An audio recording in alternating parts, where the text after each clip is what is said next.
I will go to Parliament and propose that the British people decide our future in Europe through an in-out referendum on Thursday, the 23rd of June. The choice is in your hands.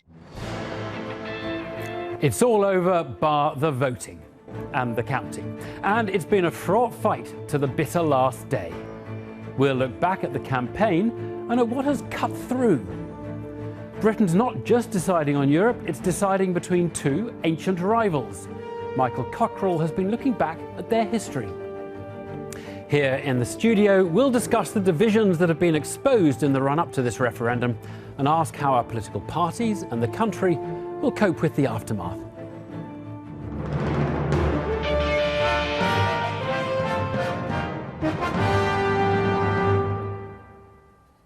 Hello. On Friday, the healing will have to begin, but ahead of that, we have the small matter of the referendum itself.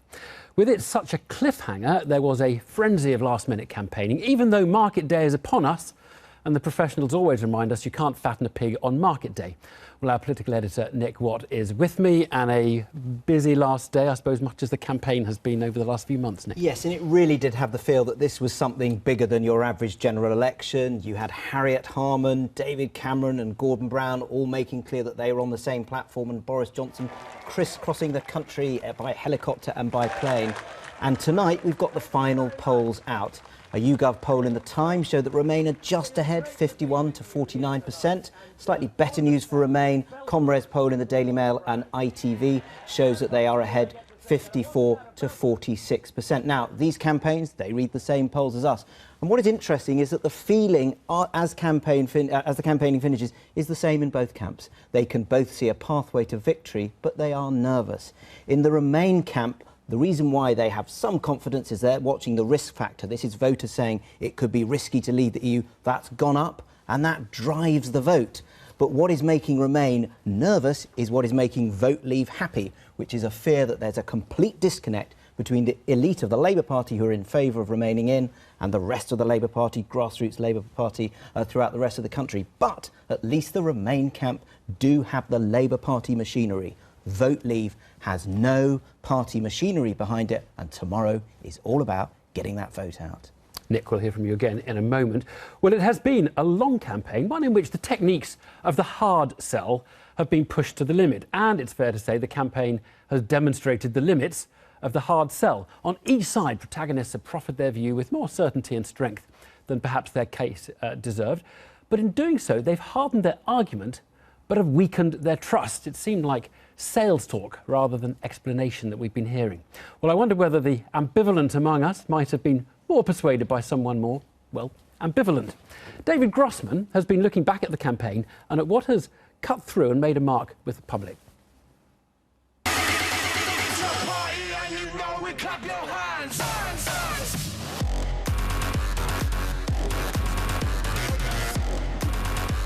A roll of the dice, risking all our future. All of the country would like because we want to control it. All aboard for Britain remaining in the European Union.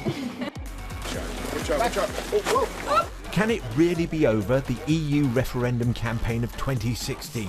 Looking back, we can definitely say it's brought the country together, but not necessarily in a good way. My daughter couldn't get into her school that she needed. Go away. So why don't you go away? We've got... I'm a Cornish fisherman, you're not. You may not be very bright, but that says, read it. You are being lewd. You are being intimidating. You were a refugee once. Your family were refugees once.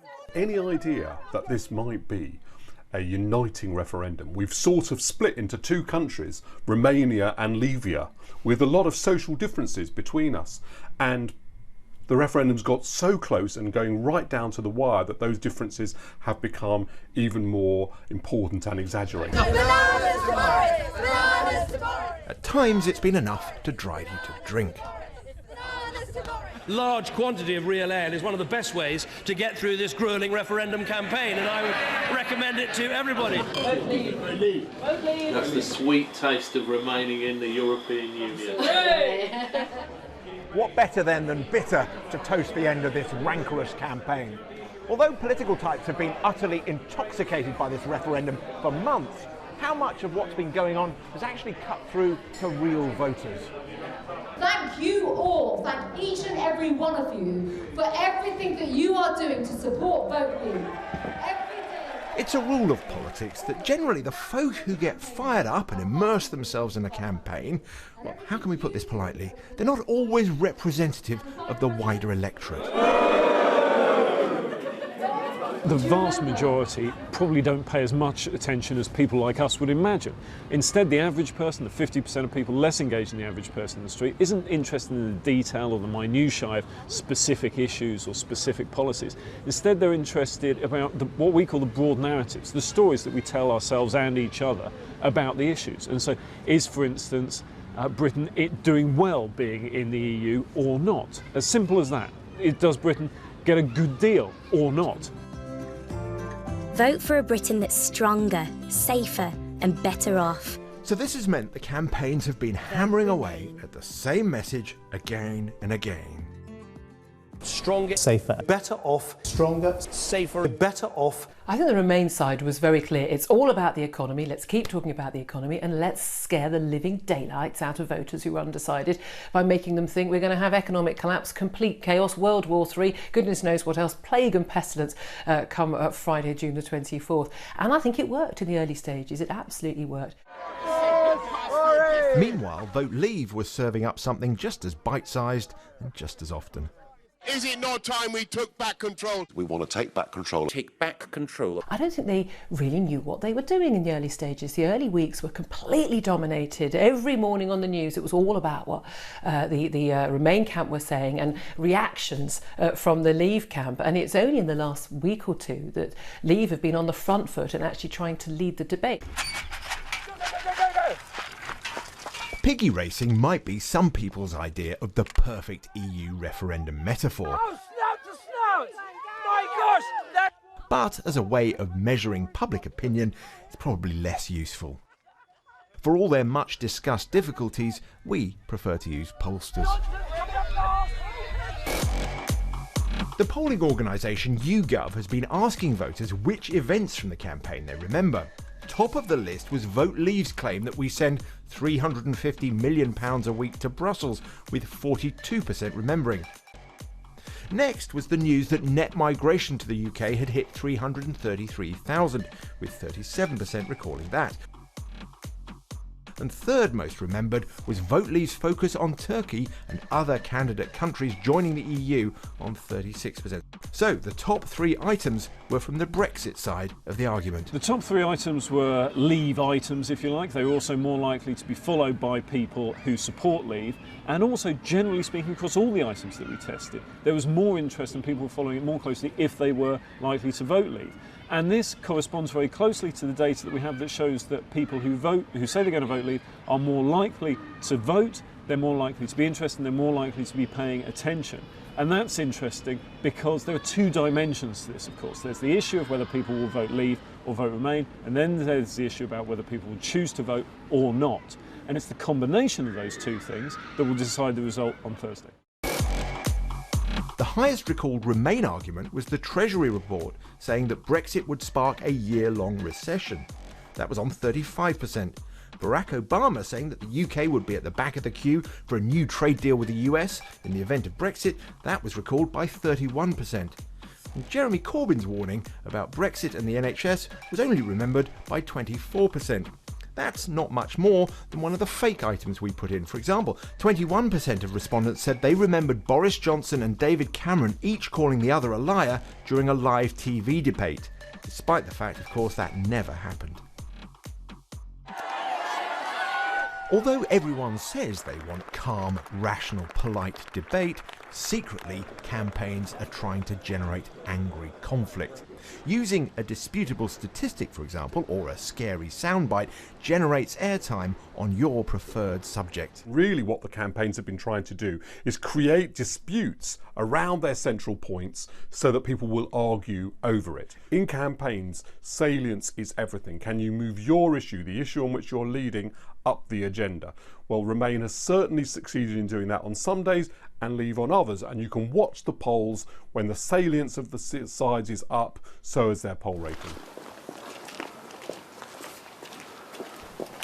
From tomorrow then, the leaflets should subside, and at least we won't have to pretend to be out when there's a knock at the door. But there is no hiding from the fact that this referendum has divided the UK. Whatever the result, healing the disputes this campaign has unleashed won't be easy.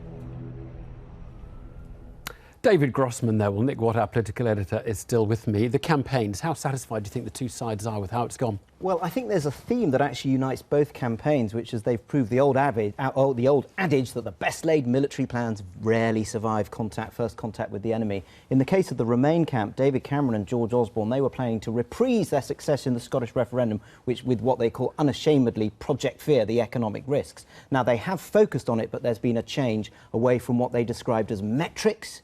If we leave the European Union, you will be cost £4,300 by 2030. Nobody believed that. So they moved to what they described as a narrative about the dangers of the here and now. We haven't yet left the European Union, but look, the markets are already worried. And in the case of the Leave campaign, what they were focusing on was... they came very late to immigration. Yes, they came very late to immigration. What happened was, when you had that immigration day a month ago, they absolutely focused on it. They had a great success. They weren't planning to do that. They were going to have a much broader message, but there's one person who has been consistent all the way through. That's Nigel Farage. And I asked him how he felt earlier today about Vote Leave taking some of his ideas. The day Vote Leave moved on to talking about an Australian-style point system, I cheered so loudly I nearly lost my voice, because that was the day that the Leave campaign began to get momentum. Interesting. Well, look, there's the campaign, there's the aftermath. They're already thinking about the aftermath of this, aren't they, Nick? Yes, well, what I've learnt is in the aftermath of the polls, Downing Street are absolutely confident that the Prime Minister is going to win this referendum. But there are discussions underway about what will happen if he loses this referendum.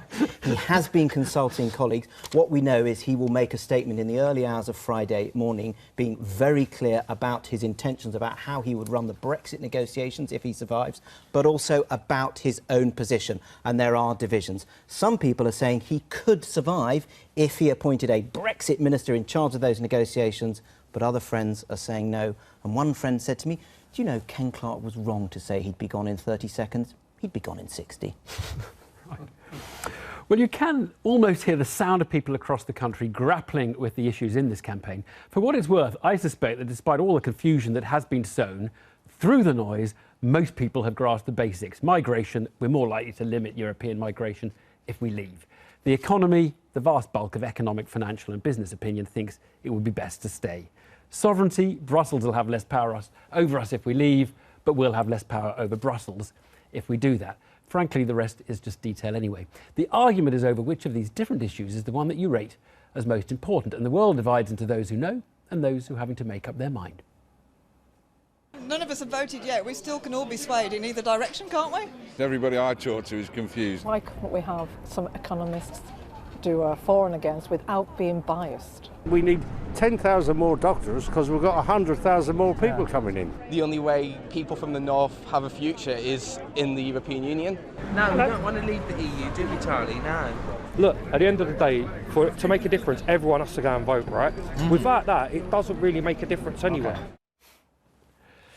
Well, joining me to reflect on standout moments of the referendum campaign, the panel with me, Professor of History at Harvard University, Neil Ferguson, Sun political columnist Trevor Kavanagh, Assistant Editor of The Spectator, Isabel Hardman, and The Guardian Senior Economics Commentator, Aditya Chakraborty. Thanks all for coming in. Look, we've asked you to think of one telling moment in the campaign, what you think might have been a sort of poignant or interesting point. Trevor, yours first. Well, for me, the first evidence that this was game on, and I suspect for David Cameron too, was on February the 18th, the day of the Cabinet, when he unveiled his empty-handed referendum renegotiation, yeah. And he had nothing to offer, nothing to reveal, and Michael Gove immediately came out that evening with basically the Brexit manifesto. He moved very rapidly out of the traps, and that took Downing Street completely by surprise. And I think if it hadn't been for that, Boris Johnson would not have joined the fray either. And he wrote a very powerful and eloquent statement. He wrote the Brexit manifesto, which was published the following morning, yes. Yeah, yeah. OK, next. Aditya, what for you was a moment in the campaign? The financier Nicholas Nassim Taleb says that you should always listen to what people are talking about down at your local gym. So in that spirit, I was at the gym and this man came over to me and said, have you seen that leaflet from Cameron about the EU, whether we should stay in or not? I said, yes, it's on my doormat. He said, that costs £350 million. And I said, I'm not so sure about that. Then he said, do you know what? If we vote to leave, I don't think Cameron will accept that. He's going to keep us in, and all he's going to do is going to go back to Brussels and renegotiate. And I thought, where's he got that from? And I looked at the opinion polls, and actually the opinion polls show that the majority of Brits agree with him, that even if we voted no, we want to leave, we don't trust our governing class to accept what we say to them. And so the big point is that what you've seen played out over the last month or so is this lingering and quite serious distrust of the governing class, whether they're Labour or Tory, from across the country, I think. Yeah. Neil, what's been the standout moment for you? Well, I think it was a week ago, actually. I think it was Nigel Farage's poster, the anti-immigration poster. This was the moment of truth, or rather the moment of untruth, because it was the most shameless attempt to misrepresent the issue of immigration, distorting completely, I think, what is at stake in this referendum. And as it coincided with the murder of Joe Cox, it seemed to me like a really terrifying reminder that the ghost of Enoch Powell still stalks the politics of this nation, simultaneously anti-immigration and anti-Europe. And this was the Rivers of Blood moment. And I found it terrifying, and I think a great many people felt the same way, and it stopped what seemed like momentum in the direction of leave in its tracks. Do you agree, Trevor, that there has been an element of a sort of normalising of a much more brutal political language in this? Yes, and I think the distrust factor is extremely acute, and there was a poll just a couple of days ago showing just how much the distrust is reflected against, of all people, the Prime Minister and the Chancellor. Their accounts and their forecasts on the effect on the economy are disbelieved totally by the electorate. And that's a Ditch's point. But what about Neil Ferguson's point, that there's a sort of politics of hate? And I'm just wondering whether you accept that that's become, that this has been a little more brutal than we have been used to. Much more brutal. I think that, and it's been both sides, but I think predominantly, oddly enough, I think it's been on the side of the Remain camp. And Amber Rudd's tirade in that debate against Boris Johnson, I thought, was really quite ugly. The one where she said, I wouldn't get on, what was it? I wouldn't...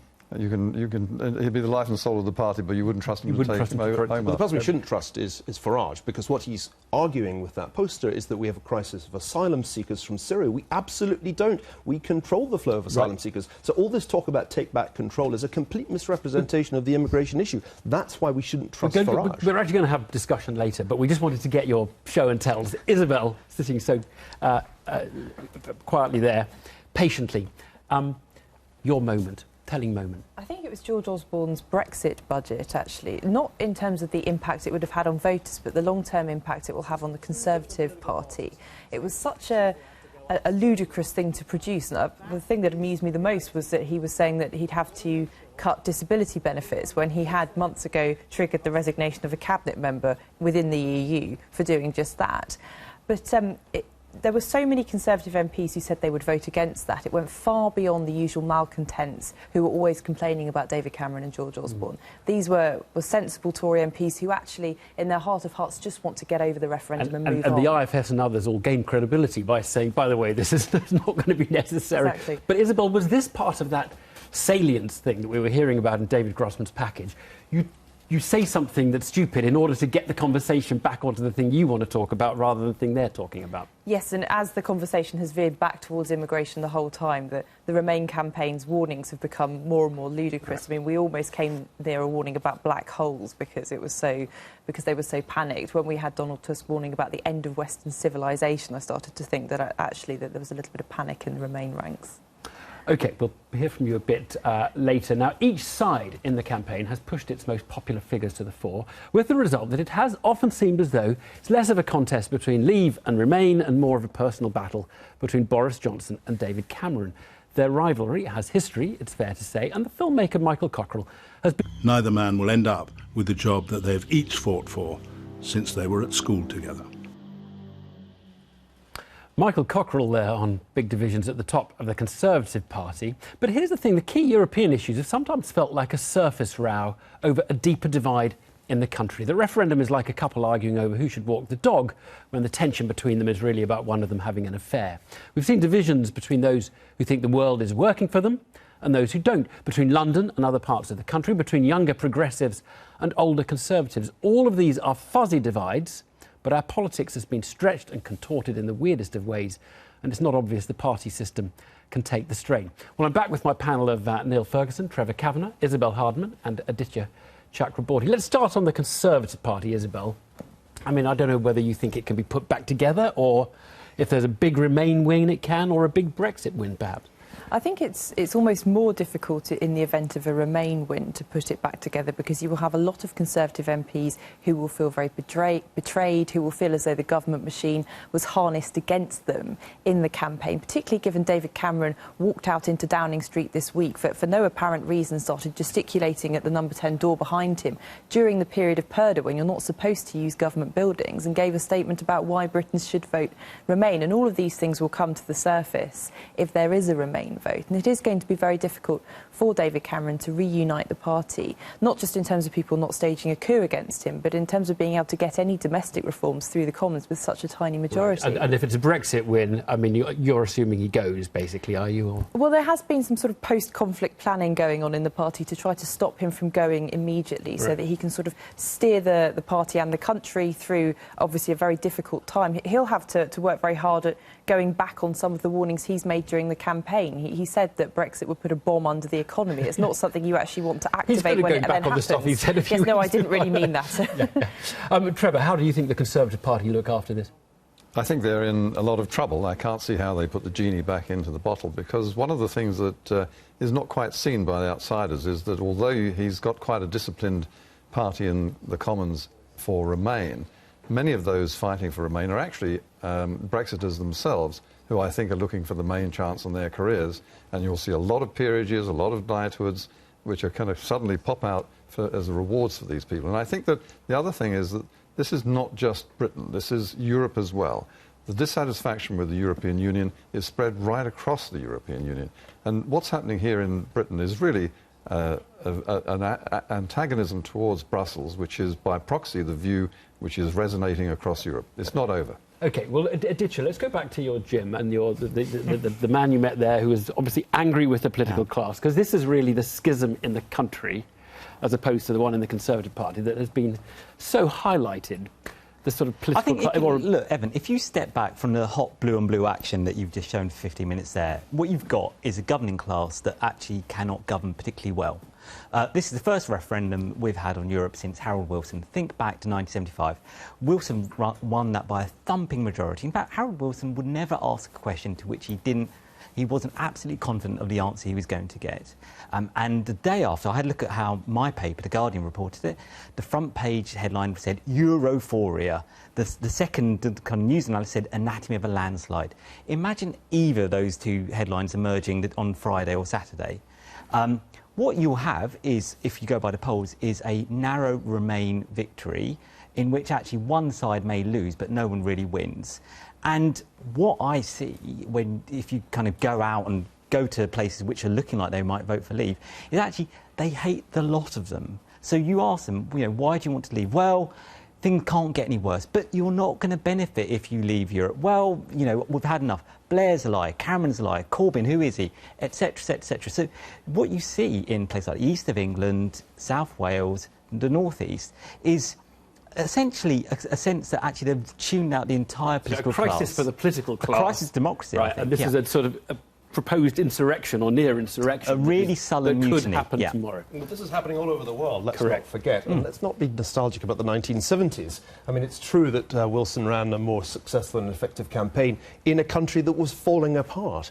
Whereas what's happening at the moment is, in fact, a revolt of rising expectations. One of the reasons there's an immigration issue is that the UK economy has been doing so well. It's been attracting more and more people, not only from the EU, but from the rest of the world. And wages haven't been rising for 8 years. and discouraging people from leaving, which is why net migration has gone up. So part of the issue here is, I agree, a populist backlash against the political elites, but we must also recognise that in some measure, David Cameron's a victim of his own success. I mean, the UK economy's success in creating jobs, there's very, very low unemployment in this country. It's been the most successful economy in the G7, despite the warnings of the economists. Those of the public are just listening to you and saying you're one of them and you don't get it, Isabel. But he's a victim of his own silly promises. His net migration target has hugely angered voters because the Conservatives haven't been able to meet it and haven't been able to articulate how they can meet it. And halfway through the last Parliament, they started talking about EU reform to freedom of movement. They realised they couldn't get that.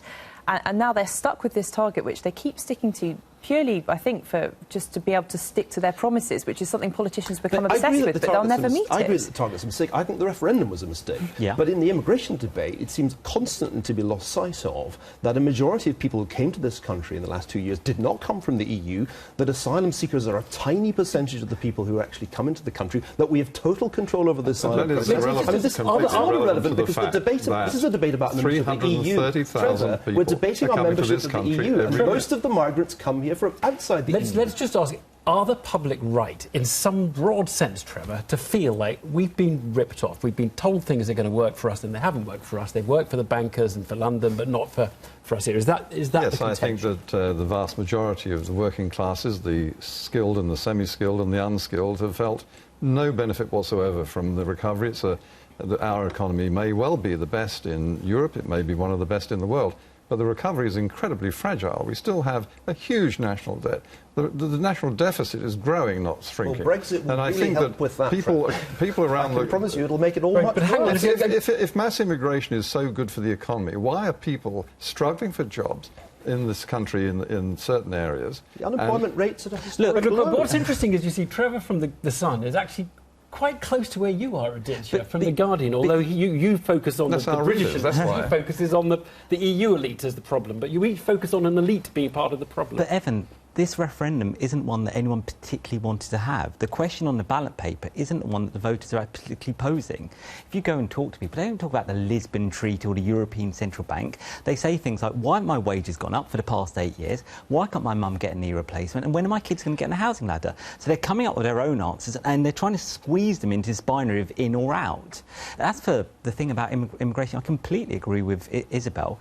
But set it in context. There's been a wave after wave of broken promises. Everything from Iraq to the boom that we were meant to be going through to what was meant to replace deindustrialisation in places, such as the North East and Wales. Let's finish on Labour, because we started on the Conservatives and their problems. Because in many respects, this has thrown up a really big problem for Labour, hasn't it, Isabel? I mean, effectively, Labour's the weak link in all of this. It's actually Corbyn's leadership that's the problem. We spent the whole time talking about Cameron and Johnson, but really this referendum is going to the wire because of Corbyn, a disastrous leader who can't get his party, who can't get his supporters out to support Remain. Well, at the start of this campaign, Labour MPs were worried about their party's lack of enthusiasm at the top for turning their voters out. But I was talking to some Labour MPs in the past few weeks who were saying, actually, we don't necessarily want our voters to come out now because we think they're going to vote leave. We'd rather they stayed in bed.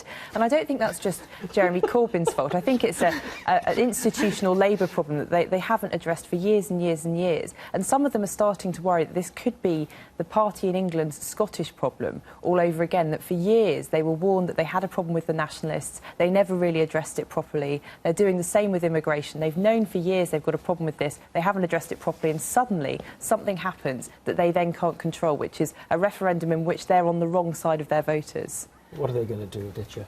I think you're looking at the kind of slow death of Labour South Wales, slow death of Labour North East, but you're also looking at a kind of disintegration of the liberal mainstream in both parties, because Cameron represents that, but so does a certain wing of what's now called the bitter right Labour MPs.